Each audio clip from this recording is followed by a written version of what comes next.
कक्षा द्वादशी के विषय व्यवसाय अध्ययन का पाठ नंबर 2 प्रबंध की प्रक्रिया के अंतर्गत हम पहले प्रबंध प्रक्रिया क्या है, प्रबंध प्रक्रिया की विशेषताएं क्या है और प्रबंध प्रक्रिया के अलग अलग रूप के बारे में पढ़ चुके हैं। अब प्रबंध के कार्य के बारे में या प्रबंध प्रक्रिया के कार्य के बारे में पढ़ेंगे, जिसको हम देखते हैं कि प्रमुख कार्य और सहायक कार्य, यानी प्रबंध के कार्य को 2 भागों में बांटा है।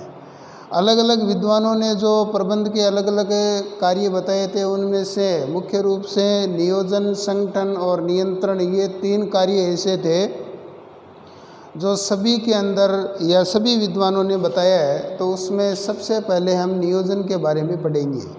नियोजन के अंदर हम सबसे पहले साधारण सी भाषा में ये कह सकते हैं कि कोई भी कार्यक्रम हो या कोई भी हम कार्य करते हैं तो उसकी एक योजना तैयार करते हैं, उसकी एक रूपरेखा तैयार करते हैं, जिसे हम नियोजन कहते हैं।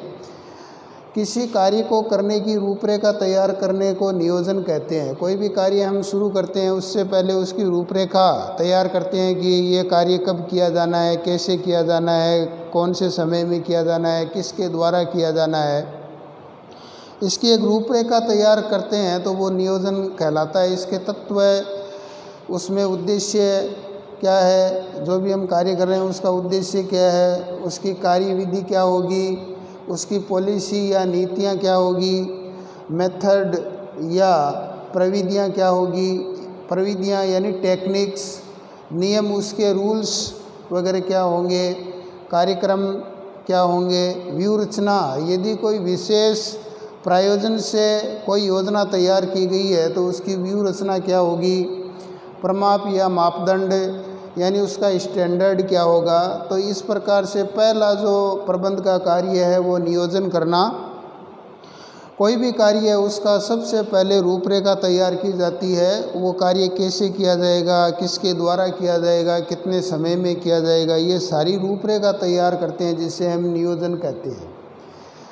और नाइल्स ने कहा है कि नियोजन किसी उद्देश्य को पूरा करने के लिए सर्वोत्तम कार्य पथ पर चुनाव करने और विकास करने की जागरूक प्रक्रिया है।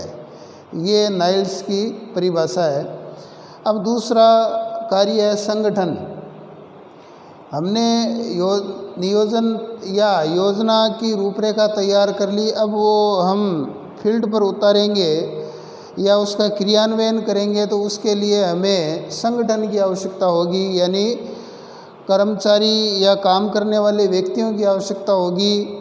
तो उसके लिए जो कार्य किया जाता है वो संगठन का कार्य कहलाता है। जो भी योजना तैयार की गई है उसे क्रियान्वयन करने हेतु कार्यों का विभाजन, कि कौन सा कार्य किसके द्वारा होगा, उसका वर्गीकरण करना, उस कार्य को करने योग्य व्यक्तियों की योग्यता का निर्धारण करना, यानी जो कार्य किया जाना है उसके लिए कौन से योग्य व्यक्ति है और उसकी योग्यता क्या होगी, इसका भी निर्धारण संगठन के दौरान किया जाता है। अधिकार और दायित्व तय करना, जो भी व्यक्ति काम करेंगे उसके क्या क्या अधिकार होंगे, क्या क्या दायित्व होंगे, वो भी तय किया जाता है। कार्य करने वाले सभी व्यक्तियों के आपसी संबंध निर्धारित करना, यानी कौन सा व्यक्ति किसके नीचे काम करेगा, कौन किसका अधिकारी होगा, ये भी तय किया जाता है। समान कार्यों के लिए विभागीकरण करना, यानी एक समान कार्य है उसको एक विभाग अलॉट कर दिया जाता है और उसी विभाग में वही कार्य किया जाता है। आदि महत्वपूर्ण जो रचना है वो संगठन के दौरान की जाती है या संगठन संरचना के दौरान की जाती है। प्रबंधक को करनी होती है। ये जो भी काम है संगठन का, वो जो व्यवसाय का मुखिया या मैनेजर या मैनेजमेंट करने वाला होता है उसको करनी होती है। संस्था की सफलता संगठन संरचना पर निर्भर करती है। यदि संस्था का जो संगठन संरचना है वो मजबूत है तो संस्था अपने उद्देश्य को प्राप्त कर लेती है।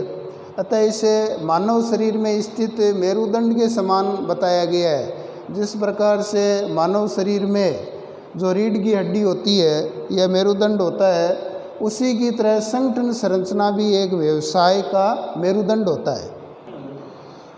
प्रमुख कार्य में नियोजन और संगठन, ये दो कार्य के बाद अगला कार्य है निर्देशन का। यानी जो भी संगठन की संरचना तैयार की गई है उसमें जो काम करने वाले व्यक्ति है उनको किस प्रकार से निर्देशित किया जाए कि जो भी उद्देश्य निर्धारित किया गया है वो पूरा हो सके।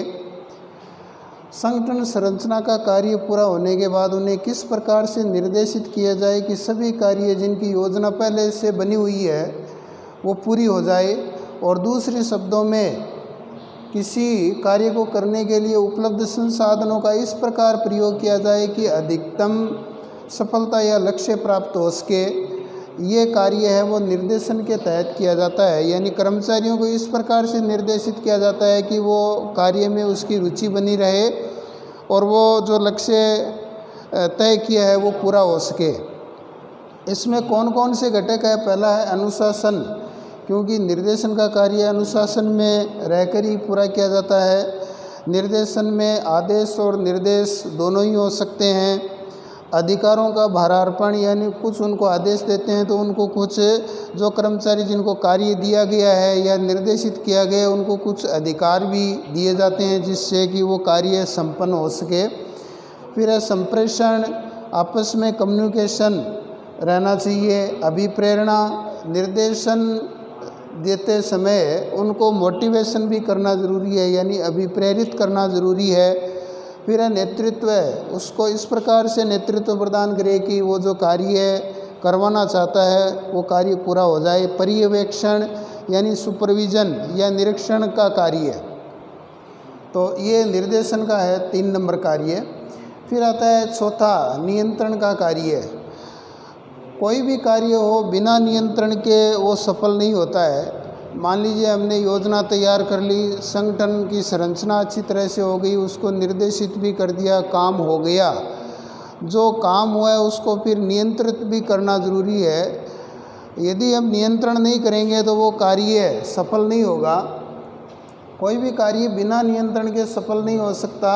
कार्य के प्रमाप, यानी जो भी कार्य करने का जो प्रमाप है या स्टैंडर्ड है वो उद्देश्य निर्धारित करते समय तय कर दिया जाता है और फिर वो कार्य होने के बाद उस प्रमाप के आधार पर वो कार्य हुआ या नहीं हुआ ये तुलना की जाती है। और यदि उसमें कुछ अंतर रहता है तो उसकी सुधारात्मक कार्रवाई करके वो कार्य पूरा किया जाता है। तो इस प्रकार से नियंत्रण का जो भी कार्य है वो भी बहुत ही महत्वपूर्ण है प्रबंध के समय में।